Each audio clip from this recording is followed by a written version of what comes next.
August 26 புதன்கிழமை 5 மண்டபங்கள். எபிரேய பாஷையிலே பெதஸ்தா எண்ணப்பட்ட ஒரு குளம் எருசலேமில் ஆட்டு வாசலின் அருகே இருக்கிறது. அதற்கு 5 மண்டபங்கள் உண்டு. யோவான் 5:2.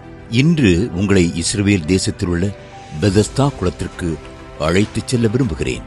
பாருங்கள், இந்த குளத்தைச் சுற்றிலும் ஆயிரக்கணக்கான வியாதியஸ்தர்கள் அதன் தண்ணீரையே பார்த்து கொண்டிருக்கிறார்கள்.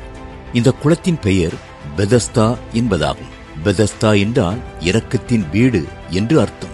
அந்த குளம் தேவதூதனால் கலக்கப்படும் போது முதலாவது இறங்குகிற வியாதியஸ்தன் யாராயிருந்தாலும், எப்படிப்பட்ட கொடிய வியாதி கொண்டவனாயிருந்தாலும் அவன் சுகமாகி விடுவான் என்பதே இக்குளத்தின் விசேஷம். இக்குளத்தை பொறுத்தவரையில் நோயாளியின் வயது வரம்பு முக்கியமில்லை. ஆஸ்துமாவோ, புற்றுநோயோ அல்லது வேறு எந்த உயிர்கொல்லி நோயாக இருந்தாலும் அதை பற்றி கவலை இல்லை.